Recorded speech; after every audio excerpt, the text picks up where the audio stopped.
விசிகாவையும் தமிழ்நாட்டையும் காப்பாற்றுவதற்கு, குறிப்பாக விசிகாவை காப்பாற்றுவதற்கு திருமாவளவன் இந்த முடிவை எடுத்திருக்கிறார். கடந்த 5 ஆண்டுகளில் அவருடைய கட்சியில் உள்ள சிலருடைய போக்கு அவருக்கு ஐயத்தை கிளப்பியது உண்மை.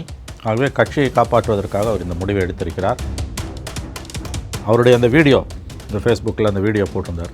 தேர்தலுக்கு பிறகு தமிழ்நாடு அரசியலில் ஏற்படக்கூடிய மாற்றங்கள், அவர் சில விஷயங்களை கணிக்கிறார், அதை வெளிப்படையாக பேச முடியாது. அதனால தான் அவரே தமிழ்நாடு அரசியலுக்கு திரும்புகிறார். காட்டுமன்னார் கோயிலில் திரும்பி 2026 கிளம்புறங்கிறாரு. 10 வருடம் கேப் இருக்குது. திரும்பி காட்டுமன்னார் கோயில் அவர் எம்எல்ஏ பதவி கிடைக்குன்னு நினைக்கிறீங்களா சார்? ஜெயிப்பாரு தோப்பாருன்ற அந்த வங்காத்தா விளையாட்டு, உள்ள வெளியே விளையாட்டுக்குள்ளே நான் போக விரும்பலை. அது அதிக பிரசிங் தரும். மக்கள் முடிவு செய்வாங்க. நம்பிக்கை தான் வாழ்க்கை, நம்பிக்கையில் நாம் ஓடிக்கொண்டிருக்கிறோம். நமக்கு தான் சீட்டு அப்படின்னு நினச்சவங்களுக்கு இல்லை சார். ஆளு ஷானவாஸ் அவர்களாக இருக்கட்டும், எஸ்எஸ் பாலாஜி அவர்களாக இருக்கட்டும், இன்னொருத்தராக இருக்கட்டும், தொடர்ந்து விசிகாவின் முகங்களாக மக்கள் மத்தியில் அறியப்பட்டவர்களுக்கு சீட்டு இல்லையா? இல்லை திரும்ப அவர்கள் வேற ஒரு ஆளை கொண்டு வரலாம்னு நினச்சாரா, இல்லை இவங்களை ஒதுக்கலாம்னு நினைக்கிறாரு சார்? ஆளு ஷானவாஸும் எஸ்எஸ் பாலாஜியும் எதற்காக அவர்களுக்கு சீட்டு மறுக்கப்பட்டது என்பது திருமாவளவனுக்கு தான் தெரியும். இப்போ நிறைய விசில் சின்னம் உள்ள வந்துச்சு. தலித் மக்களோட ஆதரவு வெளியே போகுதுன்றது திருமாவளவர்களுக்கு நல்லா புரிஞ்சிருக்கு. அதனால தான் மாநில அரசியலுக்கு உண்மையிலே அந்த எல்லா இடங்கள்லையும் இப்போ விசில் சின்னம் அதிகமாக வர ஆரம்பிச்சிச்சு. அது ஓரளவு உண்மை, முழுவதும் உண்மை இல்லை, ஆனால் ஓரளவு உண்மை. விசிகாவின் வாக்கு வங்கி ஓரளவு விஜயிடம் பறிபோய் கொண்டிருக்கிறது. ஒரு கட்சிக்கு மட்டுமே தூக்கி தாரவாத்துட்டு போகக்கூடிய முடிவு இனிமேல் தமிழ்நாட்டில் வராமலும் போகலாம். யாருக்கும் மெஜாரிட்டி இல்லாமல் போகக்கூடிய சூழ்நிலை தொடர்ந்து தமிழ்நாட்டில் வரலாம். இப்போ திருவிக்கானவர் தொகுதின்னு எடுத்துக்கிட்டிங்கன்னா, ஆம்ஸ்டாங் அவர்கள் மனைவி நிற்கிறாங்க, பொற்கொடி ஆம்ஸ்டாங். ரஞ்சித் அவர்கள் ஆதரவு கொடுத்துருக்காங்க. நமக்கு மரியாதை கொடுக்குறோன்னு கொடுக்கலாம், அந்த மாதிரி சொல்லியிருக்காரு. கிட்டத்தட்ட தலித் மக்களோட ஆதரவும் பாஜக சைடு போயிடுச்சு, அந்த மாதிரி ஒரு கேள்வி இருக்குது சார். ஒரு தலித் ஆக்டிவிஸ்டாக அறியப்படுகிற ரஞ்சித் அவர்கள் பாஜகவை உள்ளடக்கிய அதிமுக கூட்டணி, என்டிஏ கூட்டணியின் வேட்பாளரை ஆதரிக்கிறார் என்பது ஆபத்தான போக்கு. எல்லாரும் ரஞ்சித்தை தான் அட்டாக் பண்ணுறாங்க தவிர. நான் ஒத்துக்கிறேங்க, ரஞ்சித்தோட அந்த முடிவு அதிர்ச்சியாக இருக்குது. நான் ஒத்துக்கிறேங்க, வருத்தமாக இருக்குது, ஒத்துக்கிறேங்க. இங்கு நம்ம விசிகாவின் நோக்கம், அதன் தலைவர் மாநில அரசியலுக்கு திரும்புகிறார். நல்ல முயற்சி, நல்ல முடிவு. அவர் வெற்றி பெற்றால் அது தமிழ்நாட்டுக்கு நல்லது, தோல்வி அடைந்தால் தமிழ்நாட்டுக்கு கேடு. AI பற்றிய பயம் இனி வேண்டாம். சிக்கலான டெக்னாலஜியை சாமானிய தமிழனுக்கும் புரிய வைக்கிறது உன் AI அறிந்தால் புத்தகம். விவசாயம் முதல் வியாபாரம் வரை AI உங்கள் முன்னேற்றத்திற்கான ஏணியாக மாற்று. இன்றைய வாசியுங்கள் உன் AI அறிந்தால். தமிழர்கள் அனைவருக்கும் வணக்கம். இன்றைய நமது நேர்காணலில் நம்முடன் இணைந்திருப்போர் மூத்த பத்திரிகையாளர் திரு மணி அவர்கள். சார் வணக்கம். வணக்கம். திமுக கூட்டணி கட்சியில் முக்கிய கட்சிகளாக விசிகா இருக்குது. விசிகாவில் திருமாவளவன் எடுத்த முடிவு நல்லதா கெட்டதா? காட்டுமன்னார் கோயிலில் எம்எல்ஏவாக கிளம்புறக்கூடிய காரணம் என்ன? எம்பி பதவிக்கு இன்னும் 3 ஆண்டுகள் இருக்குது. என்ன ரீசன்? திருமாவோட முடிவை எப்படி சார் பார்க்குறீங்க? விசிகாவையும் தமிழ்நாட்டையும் காப்பாற்றுவதற்கு, குறிப்பாக விசிகாவை காப்பாற்றுவதற்கு திருமாவளவன் இந்த முடிவை எடுத்திருக்கிறார். கடந்த 5 ஆண்டுகளில் அவருடைய கட்சியில் உள்ள சிலருடைய போக்கு அவருக்கு ஐயத்தை கிளப்பியது உண்மை. திமுகவிடம் கட்சியை அவர்கள் அடகு வைத்து கொண்டிருக்கிறார்கள் என்பதை அவர் நன்றாகவே உணர்ந்து கொண்டார். ஆகவே கட்சியை காப்பாற்றுவதற்காக அவர் இந்த முடிவை எடுத்திருக்கிறார். நல்ல முடிவு. திருமாவளவன் தேர்தலில் தமிழக அரசியலுக்கு திரும்புவதும், இந்த முறை அவருடைய கட்சியில் 8 பேருக்கு அவர் சீட்டு கொடுத்துருக்கார். அதுவும் நல்ல முடிவு என்னை பொறுத்தவரையில். அவரை குறைச்சி மதிப்பிட்டவங்கலாம் இன்றைக்கி வாயில் கையை வச்சுட்டு உட்காந்துருப்பாங்க, தலையில் கையை வச்சுட்டு உட்காந்துருப்பாங்க. ஏன்னு கேட்டிங்கன்னா, அவரை குறைச்சி யார் மதிப்பிட்டாங்கனாலும் அவங்களுக்கு ஏமாற்றம் தான் மிஞ்சும். துல்லியமாக தான் கட்சிக்குள்ளே என்ன நடக்குதுன்றதை அவர் புரிந்து கொண்டிருக்கிறார். அவருடைய அந்த வீடியோ, இந்த ஃபேஸ்புக்கில் அந்த வீடியோ போட்டிருந்தார். தேர்தலுக்கு பிறகு தமிழ்நாடு அரசியலில் ஏற்படக்கூடிய மாற்றங்கள், அவர் சில விஷயங்களை கணிக்கிறார், அதை வெளிப்படையாக பேச முடியாது. அதனால தான் அவரே தமிழ்நாடு அரசியலுக்கு திரும்புகிறார். சீட்டெல்லாம் பார்த்து கொடுத்துருக்காரு. அதுவே நல்ல முடிவு. திருமாவுடைய முடிவை மதசார்பற்ற சக்தியில் அனைவரும் வரவேற்க வேண்டும். திமுகவிடம் கட்சியை, விசிகாவை அடகு வைக்க துடித்து கொண்டிருந்தவர்கள் ஏமாற்றம் அடைந்திருப்பார்கள். நல்ல முடிவு தான் அவர் எடுத்திருக்காரு. சொல்ல வேண்டியவங்களுக்கு செய்தி அவர் சொல்லிட்டார். யார் திமுக கிட்ட விசிகாவை அடகு வைக்க நினைச்சாங்களோ அந்த அடகு வைக்க நினைத்தவர்கள் மற்றும் அவருடைய எஜமானர்களுக்கு கொடுக்கப்பட்ட நல்லதொரு செய்தி இது. நம்முடைய தலைவர் திருமாவளவன் அவர்கள் உண்மையிலேயே பாராட்டுக்குரியவர். 2016 இதே காட்டுமன்னார் கோயிலில் தோல்வியை தழுவி அதுக்கப்புறம் எம்பிக்கு மக்கள் நல கூட்டணி தோல்வியை தழுவுறாங்க. அதுக்கப்புறம் எம்பி தேர்தலில் நின்று ஜெயிக்கிறாரு சார். காட்டுமன்னார் கோயிலில் திரும்பி 2026 கிளம்புறங்கிறாரு. 10 வருடம் கேப் இருக்குது. திரும்பி காட்டுமன்னார் கோயில் அவர் எம்எல்ஏ பதவி கிடைக்குன்னு நினைக்கிறீங்களா சார்? பாருங்கள், வெற்றி தோல்வியை பற்றி நான் பேச முடியாது. அது காலம் சம்மந்தப்பட்டது, வரலாறு சம்மந்தப்பட்டதுன்னு சொல்லுவாங்க. மக்கள் மனம் சம்மந்தப்பட்டது. எப்பேற்பட்ட செல்வாக்குமிக்க அரசியல்வாதியும் மக்களால் தோற்கடிக்கப்பட்டிருக்கிறார். எப்பேற்பட்ட சாதாரணமான அரசியல்வாதியும் டெபாசிட் கூட வாங்க மாட்டார் நினைச்சவரும் வெற்றி பெற்று சட்டசபைக்கு போயிருக்கிறார். அதனால் ஜெயிப்பார் தோப்பாருன்ற அந்த வங்காத்தா விளையாட்டு உள்ள வெளியே விளையாட்டுக்குள்ளே நான் போக விரும்பலை. அது வந்து அதிக பிரசங்கித்தனம். மக்கள் முடிவு செய்வாங்க. நம்பிக்கை தான் வாழ்க்கை, நம்பிக்கையில் நாம் ஓடிக்கொண்டிருக்கிறோம். அவர் காட்டுமன்னார் கோயிலுக்கு 10 ஆண்டுகளுக்கு பிறகு மீண்டும் திரும்பி இருக்கிறார். அவர் வெற்றி பெறுவார் என்று நம்பலாம். அவர் வெற்றி பெற்றுவாருன்னா ஆருடம் சொல்வதும் தேர்தல் கணிப்பு என்று சொல்வதும் ஜோசியம் சொல்வதும் அபத்தமானது. வெற்றி தோல்வி சம்பந்தப்பட்டது அல்ல அரசியல். நாம் முயற்சி செய்கிறோமா இல்லையா, நம்முடைய நோக்கங்கள் என்ன என்பதுதான் அரசியல். இங்கு நம்ம விசிகாவின் நோக்கம், அதன் தலைவர் திருமா மாநில அரசியலுக்கு திரும்புகிறார். நல்ல முயற்சி, நல்ல முடிவு. அவர் வெற்றி பெற்றால் அது தமிழ்நாட்டுக்கு நல்லது, தோல்வி அடைந்தால் தமிழ்நாட்டுக்கு கேடு. விசிகாவின் முகங்கள் நம்ம தான். விசிகாவோ முகங்களாக நம்மளை தான் மக்கள் பார்க்குறாங்க. மீடியா மத்தியில் தொடர்ந்து இருந்தவங்களுக்கு நமக்கு தான் சீட்டு அப்படின்னு நினச்சவங்களுக்கு இல்லை சார். ஆளு ஷானவாஸ் அவர்களாக இருக்கட்டும், எஸ்எஸ் பாலாஜி அவர்களாக இருக்கட்டும், இன்னொருத்தராக இருக்கட்டும், தொடர்ந்து விசிகாவின் முகங்களாக மக்கள் மத்தியில் அறியப்பட்டவர்களுக்கு சீட்டு இல்லையா, இல்லை திரும்ப அவர்கள் வேற ஒரு ஆளை கொண்டு வரலாம்னு நினச்சாரா, இல்லை இவங்களை ஒதுக்கலாம்னு நினைக்கிறாரு சார்? ஆளு ஷானவாஸும் எஸ்எஸ் பாலாஜியும் எதற்காக அவர்களுக்கு சீட்டு மறுக்கப்பட்டது என்பது திருமாவளவனுக்கு தான் தெரியும்.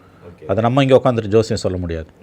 கடந்த 5 ஆண்டுகளில் அவருடைய செயல்பாடுகள் என்பவை, சட்டமன்ற உறுப்பினர்களாக அவருடைய செயல்பாடுகள் பற்றி எனக்கு எதுவும் தெரியாது. ஏன்னா நான் அந்த தொகுதியை சார்ந்தவன் அல்ல. அது குறித்த எந்த தகவல்களும் என் காதுக்கு வரவில்லை. ஆனால் பொதுவெளியில் அவருடைய செயல்பாடுகள் விசிகாவை விட மிக அதிகமாக அவர்கள் திமுகவை ஆதரித்து, அவர்கள் திமுக எம்எல்ஏக்கள் வெட்கப்படக்கூடிய அளவுக்கு திமுகவுக்கு முட்டு கொடுத்தார்கள். தோழமை கட்சி என்றாலும் கூட வந்து தாங்கள் விசிகா ஆட்சி வந்து திமுக ஆட்சி, இது கூட்டணி ஆட்சி அல்ல, இன்னொரு கட்சியோட ஆட்சி என்ற உணர்வே இல்லாமல் மோர் லாயல் தென் த குயின் வாங்க, அந்த மாதிரி வந்து ராணியை விட ராஜாவுக்கு ஆட்சிக்கு விசுவாசமாக இருப்பவர்கள் என்பதை போல அவர்கள் முட்டு கொடுத்தார்கள், அவர்கள் ஆதரித்தார்கள், விசிகாவின் முகங்களாக மாறினார்கள். அதனால தான் அவங்களுக்கு சீட்டு மறுக்கப்பட்ட போது அதிர்ச்சியாக இருக்குது. அப்படி எதுவுமே கிடையாது. ஹவவர் ஹைவர் த பார்ட்டிஸ் அபவ் யூன்னு ஆங்கிலத்தில். நீ எவ்வளோ பெரிய ஆளாக இருந்தாலும் கட்சி உன்னை விட பெருசு. நீங்கள் எவ்வளோ பெரிய ஆளாக இருந்தாலும் கட்சி உங்களை விட பெரியது. ஆகவே சில தனிநபர்களுக்கு சீட்டு மறுக்கப்பட்டது என்பதை குறையாக குற்றமாக நாம் சொல்ல முடியாது. இவர்கள் கடந்த 5 ஆண்டுகளில், மீண்டும் சொல்கிறேன், எம்எல்ஏக்களாக அவருடைய செயல்பாடுகள் என்னவென்று எனக்கு தெரியாது. அது குறித்து நான் நல்லது கெட்டது எதையும் சொல்ல விரும்பலை. ஆனால் பொதுவெளியில் அவருடைய பேச்சுக்கள், விசிகா பிரதிநிதியாக தொலைக்காட்சி வாதங்களிலும் பொது மேடைகளிலும் அவர்கள் பேசிய பேச்சுக்கள், திமுககாரர்கள், பரம்பரை திமுககாரர்கள், 3 தலைமுறையாக திமுகவில் இருப்பவர்கள் வெட்கி தலைகுனிக்கூடிய அளவுக்கு, நாணி கோணி குறுகி நிற்கக்கூடிய அளவுக்கு திமுகவுக்கு ஜால்ரா போடுவதாக, முட்டு கொடுப்பதாக இருந்தது. மேபி அதற்காக கூட வந்து அவர்களுக்கு வாய்ப்பு மறுக்கப்பட்டிருக்கலாம் என்ற ஒரு கருத்து நிலவுகிறது. அது உண்மையா என்று எனக்கு தெரியாது. திருமாவை யாராவது குறைத்து மதிப்பிட்டால் அவர்கள் ஏமாற்றமடைவார்கள் என்பதற்கு இந்த முறை தன்னுடைய கட்சியில் அவர் யாருக்கெல்லாம் சீட்டு கொடுத்திருக்கிறார் என்பதை பார்க்கும்பொழுது நன்றாகவே நமக்கு விளங்கும். ஆனால் ஒரு வீடியோ வெளியீட்டில் அந்த வீடியோவில் வந்து பேசுகிற திரும்ப அவர்கள்னா, இனிமேல் கட்சி சார்ந்த எல்லாத்தையும் நிர்வாகிகள் நீங்களே முடிவெடுங்க, யாருக்கு எம்எல்ஏ சீட்டு யாருக்கு எம்பி சீட் நீங்களே முடிவெடுங்க, இதை நான் முடிவெடுக்கிற கடைசி தேர்தல் அப்படின்னு சொன்னாங்கன்னா அதுக்கு இல்லை, அதுதான் அரசியல்வாதிகள் வழக்கமாக போடுற டைலாக். கலைஞர் ஒவ்வொரு தேர்தலும் இது என் கடைசி தேர்தல்னு வரும். இது ஒவ்வொரு இந்த மாதிரி வந்து ஒரு 4 தேர்தலில் சொல்லியிருப்பார், 4-5 தேர்தலில் சொல்லியிருப்பார், இது கடைசி தேர்தல் கடைசி தேர்தல். அதனால் வந்து இதெல்லாம் வந்து இனிமேல் நிர்வாகிகள் முடிவெடுப்பான்றதெல்லாம் வந்து திரும்ப கதை அளக்கிறார். அதனால் அந்த ஆஸ்பெக்ட் நீங்கள் ஒதுக்கிடலாம். அவர் சொல்கிறது 26 தேர்தலுக்கு பிறகு தமிழகத்தில் பெரிய மாற்றம் வரப்போகிறதுன்றார். அதை எப்படி புரிஞ்சுக்கலாம்? தொங்கு சட்டம் வரப்போகிறது என்று அவர் சொல்லுகிறார் என்று புரிந்து கொள்ளலாம். அல்லது திமுக தோற்கடிக்கப்பட்டு ஆட்சி மாற்றம் வரப்போகிறது என்று சொல்லுகிறார் என்று புரிந்து கொள்ளலாம். எப்படி பார்த்தாலும் இப்போ இருக்க அரசியல் களம் இருக்காது. திமுக வெற்றி பெற்றாலும் தோற்றாலும் தமிழ்நாட்டில் அரசியல் களம் 26இல் மாறப்போகிறது. விசிகா மாதிரியான கட்சிகள், திமுகவோட கூட்டணி கட்சிகள் வேறு பாதையில் பயணிக்க வேண்டியிருக்கும். மதசார்பற்ற பாதை அது, அதில் சந்தேகமில்லை. ஆனால் இப்பொழுது இருப்பது போல திமுகவுக்கு ஜால்ரா போட்டுக்கிட்டு காவடி தூக்கி கொண்டிருக்கக்கூடிய பாதையாக அது இருக்காது என்பது மட்டும் தெள்ளத் தெளிவாக தெரிகிறது. அதை தான் மறைமுகமான மொழிகளில் திருமாவளவன் அந்த வீடியோவில் வெளியிட்டிருக்கிறார். ப்ளஸ் இந்த முறை அவரே களத்தில் போட்டியிடுவது 2வது உதாரணம். 3வது உதாரணம், அவருடைய கட்சியில் சிலருக்கு அவர் சீட்டு மறுத்திருப்பது அவர் தெளிவாகவே என்ன நடக்கப் போகிறது என்பதை உணர்ந்திருக்கிறார் என்பதைத்தான் நமக்கு காட்டுகிறது. ஒருவேளை நாளைக்கு தொங்கு சட்டமன்றமானால் இங்கே இருக்கிற சில பேர் திமுக பக்கம் போகலாம். ஏன்னா ஆல்ரெடி திமுகவோட பிரச்சனை எல்லாத்துக்கும் விசிகாவின் குரலாக வரல, திமுகவின் குரலாகவே விசிகாவோட வேட்பாளர்கள் போகிறாங்கன்றது தான் இங்கே பிரச்சனையா சார்? தெரியல, இருக்கலாம். இதை நான் மறுக்கவில்லை, ஆமோதிக்கவும் இல்லை. இதை நான் மறுக்கவும் இல்லை, ஆமோதிக்கவும் இல்லை. நிச்சயமாக இவங்களுக்கு சீட்டு மறுத்தது ஒரு பெரிய விஷயம், அதில் சந்தேகம் கிடையாது. பெரிய கேள்விக்குறியாகவும் இருக்குது. ஏன்னா அந்த அளவுக்கு இவங்க வந்து மீடியா ஸ்பேஸை டாமினேட் பண்ணியிருந்தாங்க. இவங்க தான் திமுக காரங்களை விட திரும்பவும் சொல்கிறேன், திமுககாரர்கள் நாணி கோணி குறுகி நிற்கக்கூடிய அளவுக்கு திமுகவுக்கு முட்டு கொடுத்தவர்கள், சட்டமன்றத்துக்கு உள்ளேயும் வெளியிலையும் விசிகா துண்டை போட்டு திமுகவுக்கு முட்டு கொடுத்தவங்க. அது அவருக்கு தெரிஞ்சிருக்குது, இது அடுத்து எங்கே போய் முடியுன்றது தெரிஞ்சிருக்குது. அதனால தான் வந்து அவரே களத்தில் இறங்கி இருக்கிறார். நான் தான் சொல்கிறேனே, திருமாவளவனை ரொம்ப குறைச்சி மதிப்பிட்டவங்க, அவர் விசிகாவை திமுக கிட்ட அடிமையாக்கிட்டாரெலாம் பேசினவங்க இன்றைக்கி வந்து ஆச்சரியப்பட்டு நிற்கிறாங்க. அவர் மாநில அரசியலுக்கு வருவது ஆச்சரியம் அல்ல, ஆனால் இந்த முடிவு காலம் தாழ்ந்த முடிவு. இது வந்து போன தேர்தலில் எடுத்திருக்கணும், இதுவே ரொம்ப காலம் தாழ்ந்த வந்திருக்காரு அப்படின்னு சொல்கிறாங்களே சார் மாநில அரசியலுக்கு. இது உண்மையா சார்? தவறான கருத்து. சரியான நேரத்தில் வந்திருக்கிறார், சரியான நேரத்தில் தான் அவர் மாநில அரசியலுக்கு வந்திருக்கிறார். போன தடவை வந்திருந்தாருன்னா அது வேறு மாதிரி இருந்திருக்கும். சரியான நேரத்தில் எடுக்கப்பட்ட சரியான முடிவு. இன்னொரு காரணம் சொல்கிறாங்க சார், முன்னெல்லாம் தலித் மக்கள் இருக்கிற ஏரியாவோ இல்லை சேரிகள் இருக்கிற ஏரியாவோ திருமாவர்களுக்கு தான், திருமாவர்கள் பானை சின்னம் தான் அதிகமாக இருக்கும். இப்போ நிறைய விசில் சின்னம் உள்ள வந்துச்சு, தலித் மக்களோட ஆதரவு வெளியே போகுதுன்றது திருமாவர்கள் நல்லா புரிஞ்சிருக்கு. அதனால தான் மாநில அரசியலுக்கு உண்மையிலே அந்த எல்லா இடங்கள்லையும் இப்போ விசில் சின்னம் அதிகமாக வர ஆரம்பிச்சிருச்சு. அது ஓரளவு உண்மை, முழுவதும் உண்மை இல்லை, ஆனால் ஓரளவு உண்மை. விசிகாவின் வாக்கு வங்கி ஓரளவு விஜயிடம் பறிபோய் கொண்டிருக்கிறது. அதை தடுப்பதற்கும் அவருக்கு வந்திருக்கிறார் என்பது உண்மை. எஸ், அதில் ஓரளவு உண்மை இருக்கிறது, முழு உண்மை இல்லை. பட் கண்டிப்பாக அதில் ஒதுக்கி தள்ள முடியாத அளவுக்கு ஓரளவு உண்மை இருக்கிறது. இது திமுகவுக்கு ஒரு தலைவலியாக இருக்குமா திருமாவளவன் மாநில அரசியலுக்கு வந்தது? நல்ல கேள்வி, அற்புதமான கேள்வி, மிக மிக நல்ல கேள்வி. திருமாவளவன் தமிழ்நாடு அரசியலுக்கு, மாநில அரசுக்கு வருவது திமுகவுக்கு தலைவலி, கெட்ட செய்தி. அவர்கள் அதை ரசிக்க மாட்டார்கள். அதனால தான் திமுக அதை செய்கிறார். அதாவது ஆங்கிலத்தில் சொல்வதென்றால் விசிகாவை இனிமேல் திமுக டேக்கன் ஃபார் கிராண்டடாக எடுத்துக்கொள்ள முடியாது. நல்ல கேள்வி, மிக மிக நல்ல கேள்வி, உங்களை நான் பாராட்டுகிறேன். தமிழ்நாடு அரசியலுக்கு, மாநில அரசுக்கு வருவது திமுகவுக்கு கெட்ட செய்தி. திமுகவுக்கு கெட்ட செய்தியை கொடுப்பதற்காக திருமாவை நாம் வாழ்த்தலாம். எதனால அது கெட்ட செய்தி? ஏன்னா அங்கே எம்பியாக இருக்கும்போது இங்கே திமுகவோட பிரச்சனைகள் எதுக்குமே வரமாட்டார், வந்தாலும் கூட திமுகவுக்கு ஆதரவாக தான் பேசியிருக்காரு பல நேரங்களில். இங்கே மாநில அரசியலுக்கு வரும்போது எதனால திமுக கெட்ட செய்தின்ற ஒரு கேள்வி இருக்கு. நிச்சயமாக 26 தேர்தலுக்கு பிறகு அவருடைய வீடியோவில் இருக்குது, பல சினாரியோஸ் அவர் மனதில் வைத்து தான் சொல்லிக்கிறார். ஒன்று, யாருக்கும் மெஜாரிட்டி இல்லாமல் போகலாம். அப்படி மெஜாரிட்டி யாருக்கும் இல்லைன்னு போது திமுக தனிப்பெருங்கட்சியாக இருக்கும், ஆனால் முழு மெஜாரிட்டி இருக்காது. அப்படி வந்ததுன்னா அந்த நேரத்தில் வரக்கூடிய சிக்கல்கள் பாஜக எப்படி நெருக்கும், அந்த சிக்கலில் திமுகவோட தோளோடு தோள் கொடுப்பதற்காகவும் அவர் மாநில அரசியலுக்கு இருக்கலாம். அது ஒரு சினாரியோ. ரெண்டாவது சினாரியோ, திமுக தனிப்பட்ட முறையில் மெஜாரிட்டி வந்தாலும் இந்த முறை 21-26 மாதிரி பிஜேபி எதிர்ப்பில் கண்டிப்பாக அந்த அளவுக்கு ஸ்ட்ராங்காக இருக்க மாட்டாங்க. நிறைய விஷயங்களில் மறைமுகமாக திமுக பிஜேபியோடு உறவு கொள்வார்கள், ஆதரவான போக்கை மேற்கொள்வார்கள், குறிப்பாக பொருளாதார விஷயங்களில். அந்த நேரத்தில் மாநிலத்தில் பெரிய அளவிலான போராட்டங்களை முன்னெடுப்பதற்கும் இங்கே ஒரு புதிய தலைவர் தேவைப்படலாம், படுகிறார். அந்த விஷயத்தை மேற்கொண்டும் அவர் செய்திருக்கலாம்.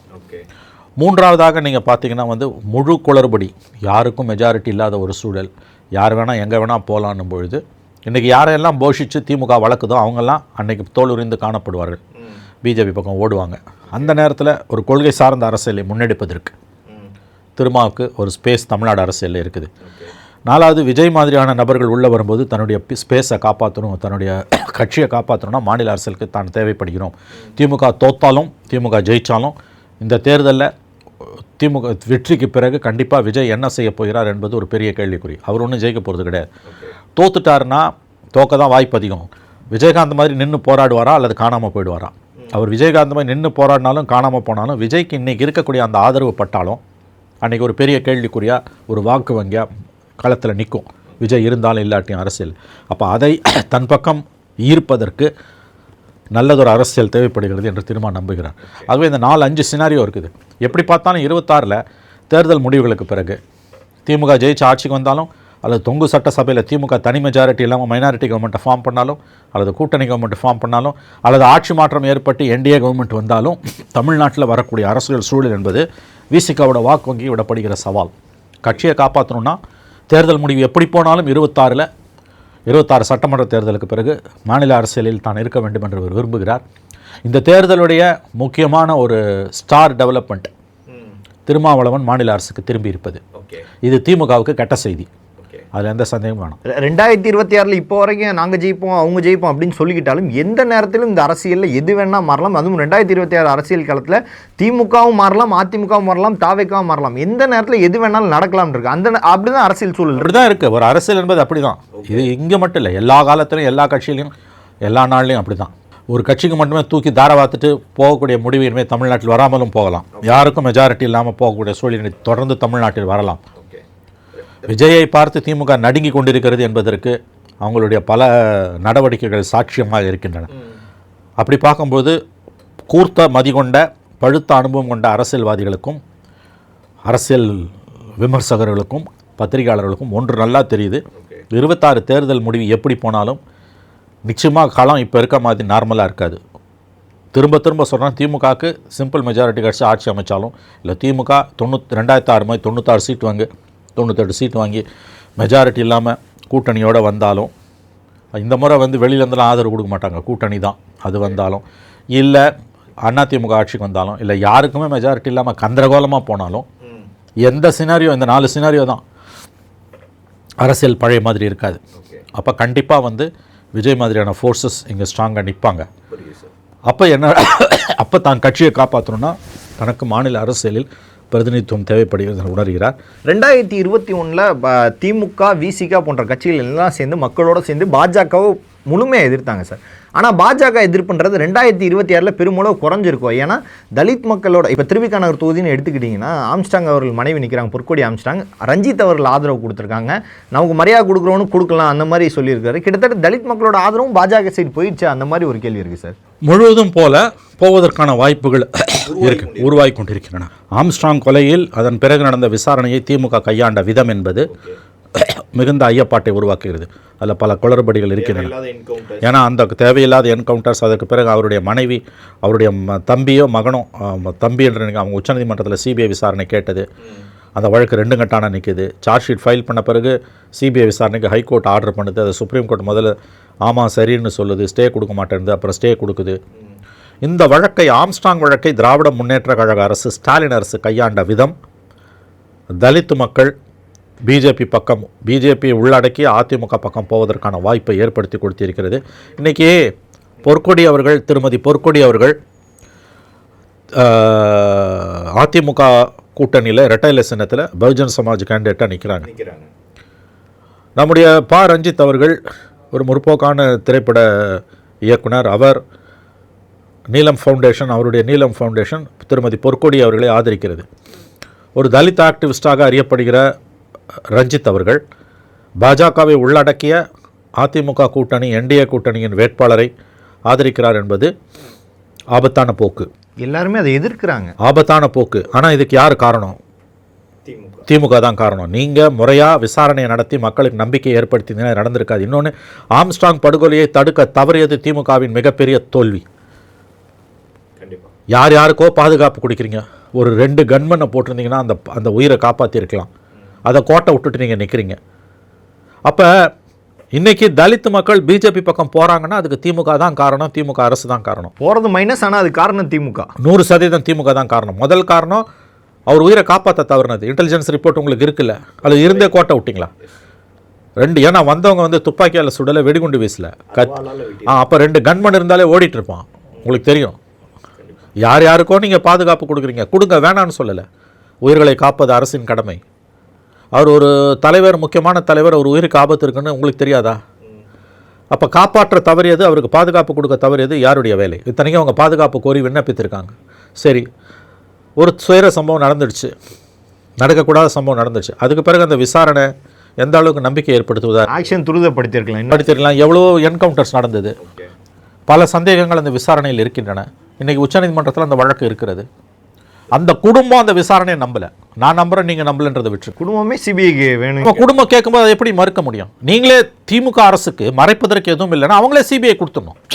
சரி, நான் அந்த விசாரணையில் தமிழக காவல்துறை செஞ்சது தப்பு ரைட்டுன்னு சொல்ல விரும்பலை, எனக்கு தெரியாது. விசாரணை நீங்களே நிறைய சந்தேகங்கள் இருக்கின்றதோட நான் நிறுத்திக்கிறேன்.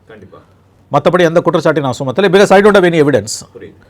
ஆனால் அந்த குடும்பம் ஒரு சந்தேகத்தை கலப்புதன் போது இந்த படுகொலைக்கு அரசியல் சாயம் ஏற்கனவே இருக்கிறது என்னும் பொழுது கொடுத்துட்டு போகலாமே. நீங்களே விரும்பி கொடுத்துட்டு போகலாம், உங்களுக்கு மறைக்க எதுவும் இல்லைல்ல.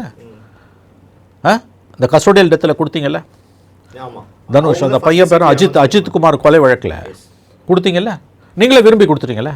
அந்த மாதிரி அதை விட முக்கியமான கேஸ் பொலிட்டிக்கல் ஓவர் டோன்ஸ் இருக்குது இதில். ரொம்ப ஒரு மாநில தலைவர் சார், மாநில தலைவர் மாயாவதி என்ன சொன்னாங்க? வந்த உடனே அஞ்சலி செலுத்த வந்தப்போ மாயாவதி என்ன சொன்னாங்க? தேசிய தலைவர் கொடுத்துருங்கன்னாங்கல்ல, சிபிஐக்கு மாற்றணும், கண்டிப்பாக மாற்றி ஆகணும் அப்படின்னு சொல்லியிருந்தாங்க. நீங்கள் சிபிஐக்கு மாற்றிருந்தீங்கன்னா இன்றைக்கி பொற்கொடி தேர்தலில் நின்றுருக்க மாட்டாங்க. அப்போ நின்றுருக்க இன்னும் ஒன்று ஞாபகம் வச்சுக்கோங்க, இந்த பாசிச பாஜக பிஜேபி உள்ளே வந்துடும். இதெல்லாம் ரொம்ப மேன்மையான மறுக்க முடியாத அரசியல், சந்தேகம் இல்லை. ஆனால் இது உண்மையிலேயே நடக்கணும்னா, நிரந்தரமாக நடக்கணும்னா நீங்கள் ஒழுங்காக இருக்கணும். நீங்கள் இப்படி இருக்கனால தான் அவங்க இங்கே போகிறாங்க. இருக்கிறதால தான் உள்ளே வரோம். நீங்கள் வந்து சந்தேகத்துக்குரிய விதத்தில் நடந்துப்பீங்க, சட்டம் ஒழுங்கை காற்றுல பறக்க விடுவீங்க, லஞ்ச லாவண்யத்தில் ஊறி தலைப்பீங்க, கூச்சமே இல்லாமல் குடும்ப அரசியல் பண்ணுவீங்க, அந்த குடும்ப அரசியலை வெக்கங்கட்ட ஆதரிப்பீங்க. இதெல்லாம் நீங்கள் பண்ணிங்கன்னா பிஜேபி உள்ளே வரும். பிஜேபி வந்தே தீரும். பாசிச பாஜகன்ற கோஷம் ரொம்ப நாள் எடுபடாது. எப்போ எடுபடுனா நீ ஓகியனாக இருந்தால் எடுபடும். நீ கரெக்டாக இருந்தால் நீ லஞ்சம் வாங்குவ, நீ ஊழல் பண்ணுவ, அதுவும் நினச்சி பார்க்க முடியாத அளவுக்கு ஊழல் பண்ணு, ஊழலில் மூழ்கி முத்தெடுப்பீங்க, குடும்ப அரசியல் பண்ணுவீங்க, அதை நியாயப்படுத்தி வெக்கமே இல்லாமல் பேசுவீங்க, சட்டம் ஒழுங்கு சந்தி சிரிக்கும், தலித் மக்களுக்கு எதிரான கொடுமைகள் தலைவிரிச்சாடும், பாலியல் வன்புணர்வுகள் அதிகரிக்கும். எதையும் நாங்கள் கண்டுக்க மாட்டோம். கேட்டால் ஊபியை பார், குஜராத்தை பார், மத்திய பிரதேசத்தை பார்னு கதை அழைப்பீங்க. இப்படிலாம் நீங்கள் பண்ணிங்கன்னா பாசிச பாஜக உள்ளே வரும். நீ தலைகீழ்னாலும் தடுக்க முடியாது. இன்றைக்கி எதுக்கு வந்து ரஞ்சித் வந்து அவங்கள ஆதரிக்கிறாரு? ரஞ்சித் ஆதரவுன்றது பெரிய முற்போக்கு எல்லார்ட்டையும் கேள்வி எழுப்பியிருக்கீங்க ஆதரிக்கின்றது. ஆமாங்க, நீ ஓகேமான்ற கேட்குறாங்கல்ல அவங்க. இப்போ அவங்க கேட்பாங்கல்ல, ஒரு படுகொலை நடந்திருக்கு, அந்த படுகொலையை நீ தடுக்க தவறுன, அங்கேயே அந்த அரசு தோற்று போச்சு, வெட்கி தலைகுனின் இந்த அரசு. சரி, அதுக்கு பிறகு உங்களுக்கு உண்மையிலே நீங்கள் ஒரு தப்பு பண்ணிட்டீங்க. எல்லா உயிரும் சமன்றது வந்து ஏட்டு சுரக்காய், நடைமுறையில் அது அப்படி இல்லை. இதனால் நான் அதை ஆதரிக்கிறேன்னு அர்த்தம் இல்லை, நிச்சயமாக இல்லை. நடைமுறை என்ன? அஜித்குமார் படுகொலையும் ஆம்ஸ்ட்ராங் படுகொலையும் ஒன்றா? இல்லை. உயிர் ஒன்றால். ஆனால் இப்போ செல்வாக்கு அந்த மக்கள் இருக்காங்க. நான் என்ன சொன்னேன், திமுக தன்னுடைய சொந்த சுயநலத்தில் யோசிச்சாலே இதை சிபிஐ கொடுத்துட்ருக்கணும். ஏன் இன்ன வரைக்கும் மறுக்கிறீங்க? போய் கேஸ் மேலே கேஸ் போட்டு சுப்ரீம் கோர்ட்டில் தடுக்கிறீங்க. எலெக்ஷன் வரைக்கும் அதை எப்படியாவது மெயின்டைன் பண்ணி ஏன் பார்க்குறீங்க? ஒரு நாளைக்கு 50 லட்சம் 1 கோடி வாங்குற வக்கீல்களை கொண்டு வந்து நிறுத்தி எதுக்கு வந்து சுப்ரீம் கோர்ட்டில் மல்லு கட்டுறீங்க? மறைக்க எதுவும் இல்லைல்ல, கொடுத்துருப்பாங்களே. அப்போ இந்த இடத்துல அந்த சமூகத்தை சார்ந்த மனிதர்களுக்கு, பிரமுகர்களுக்கு, முக்கியஸ்தர்களுக்கு எங்களுக்கு பொற்கொடி வெற்றி பெறணும். இந்த அரசுக்கு எதிராக நாங்கள் இது மாதிரி நடப்பது மாநில தேர்தல், மோடிக்கான தேர்தல் இல்லை, பிஜேபி தேர்தல். அதனால் நாங்கள் ஆதரிக்கணும். பிஜேபி உள்ளே வந்துடும், வெளியில் வந்து இந்த பூச்சாண்டில் இனிமேல் காட்டாதன்ற முடிவுக்கு அவங்க வரும்போது யாராலையும் தடுக்க முடியாது. நீங்கள் சோஷியல் மீடியாவில் கதறலாம், கத்தலாம், ஒப்பாரி வைக்கலாம். இது ஏன் வந்ததுன்னு இந்த முற்போக்காளர்கள் யோசிச்சாங்களா? நான் கேட்குறேன். எல்லாரும் ரஞ்சித்தை தான் அட்டாக் பண்ணுறாங்க தவிர. நான் ஒத்துக்கிறேங்க, ரஞ்சித்தோட அந்த முடிவு அதிர்ச்சியாக இருக்குது, நான் ஒத்துக்கிறேங்க. வருத்தமாக இருக்குது, ஒத்துக்கிறேங்க. இது நல்லது இல்லைங்க, ஒத்துக்கிறேங்க. ஆனால் இதுக்கு யாருங்க காரணம்? ஏன் நீ ரஞ்சித்தை சொல்கிற? இந்த அரசை சொல்ல. முதல்ல காப்பாற்ற தவறுனீங்க, அந்த உயிரை காப்பாற்ற தவறுனீங்க. அது எவ்வளோ பொலிட்டிக்கலி இம்பார்ட்டண்ட் இஷ்யூன்றது உங்களுக்கு தெரியும். ஆம்ஸ்ட்ராங்கை பாதுகாக்கிறதுன்றது உங்கள் அரசாங்கத்தோட அடிப்படை கடமைகளில் ஒன்று. ஏன்னா அது இந்த படுகொலை உங்களுக்கு தீராத பழியை கொண்டு வந்திருக்குன்றதை நீங்கள் புரிஞ்சுக்கணும். சீன் மாநில தலைவன்றப்ப பெரிய அது மட்டும் இல்லை, அவர் தலித் லீடர். ரெண்டாவது, அதுக்கு பிறகு உண்மையிலேயே நீங்கள் மறைக்க எதுவும் இல்லைனா அந்த நிமிடமே சிபிசிஐடிக்கு அல்லது வந்து சிபிஐ கொடுத்துட்ருக்கணும்ல. அஜித்குமார் கொலை வழக்கு மாதிரி அவரே முன்னாடி வந்திருக்கணும். சிபிஐ வழக்கு நீங்களே கொடுத்துட்ருக்கணும் இல்லைங்க. இன்னமும் நான் சொல்கிறேங்க, நீங்களே வந்து ஒரு ரிட்டையர்டு சுப்ரீம் கோர்ட் ஜட்ஜை வச்சு மானிட்டர் பண்ண வச்சு சிபிசிஐடி ஈக்குவல் டு சிபிஐன்னு வாங்க. அப்படியாவது நான் சொல்கிறேன், நீ வந்து கோர்ட் மானிட்டர் இல்லை, கோர்ட்டுக்கிட்ட நீங்களே சொல்லுங்கள், நீங்களே மானிட்டர் பண்ணுங்கன்னு கேளுங்க. மெட்ராஸ் ஹைகோர்ட்டில் சீஃப் ஜஸ்டிஸ் பெஞ்சில் கோர்ட்டே வந்து மானிட்டர் பண்ணட்டும் கேளுங்க. இல்லை இந்த சங்கடமே வேணாங்க, சிபிஐ கொடுத்துருங்களேங்க. ஏன்னா இப்போ மாநில அரசோட அனுமதி இல்லாமல் சிபிஐ உள்ளே வர முடியாது, அது சட்டம். நீங்கள் கொடுத்துட்ருக்கலாமே. அந்த ஒரு காரியத்தை மட்டும் ஸ்டாலின் செஞ்சுருந்தாருன்னா, ஸ்டாலின் அரசு செஞ்சதுன்னா இன்றைக்கி இந்த அவப்பெயர் வந்திருக்காது. இன்றைக்கி ரஞ்சித் வந்து ஆதரிச்சிருக்க மாட்டார். 2 வருஷம் ஆக போகுது, இன்ன வரைக்கும் சிபிஐக்கு போகிறத முட்டு கொடுக்குறீங்க. ஏங்க தடுக்கிறீங்க? உங்களுக்கு என்ன மடியில் காண இருந்தால் தானே வழியில் பயம். இப்போ பொலிட்டிக்கலாக அவங்க அந்த ப்ரைஸ் கொடுக்குறாங்க. யார் செஞ்சால் யார் செய்யலைன்னு நமக்கு தெரியாது. மாநில அரசோட விசாரணை, காவல்துறை விசாரணை சரியா தப்பா நமக்கு தெரியாது. ஆனால் அந்த சந்தேகம் எழுவது இயல்பில்லை. அந்த சம்பந்தப்பட்ட குடும்பத்துக்கு, தலித் ஆக்டிவிஸ்ட்டுங்களுக்கு அந்த விசாரணையில் நம்பிக்கை இல்லைன்னும் பொழுது வாக்கு வங்கி சம்பந்தப்பட்ட விஷயமா இது மாறுது.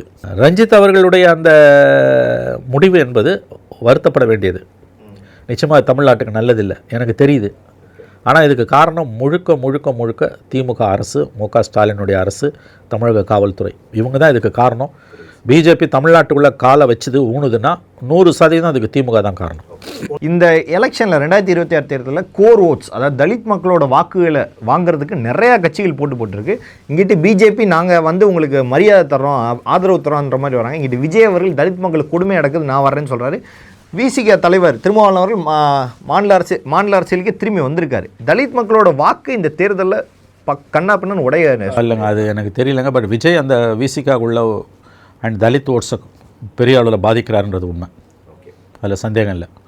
விசிகா உடைய வாக்குகளை விஜய் பாதிக்கிறார், பெரிய இம்பேக்ட் அதில் இருக்குன்றது உண்மை. திமுகவுக்கு Dalit oats taken for granted கிடையாது. திரும்ப வேணால் அங்கே இருக்கலாம், தலித் ஓட்ஸ் 21 திமுகவுக்கு ட்ரான்ஸ்ஃபர் ஆனாமல் இந்த மாதிரி திமுக ஆகாது. பல்வேறு அரசியல் கேள்விகளுக்கு பதில் தமக்காக மிக்க நன்றி சார். நன்றி, வணக்கம். நீ என்ன பாத்தியே, நீ பார்த்தத நான் சத்தியமா பார்த்தேன்.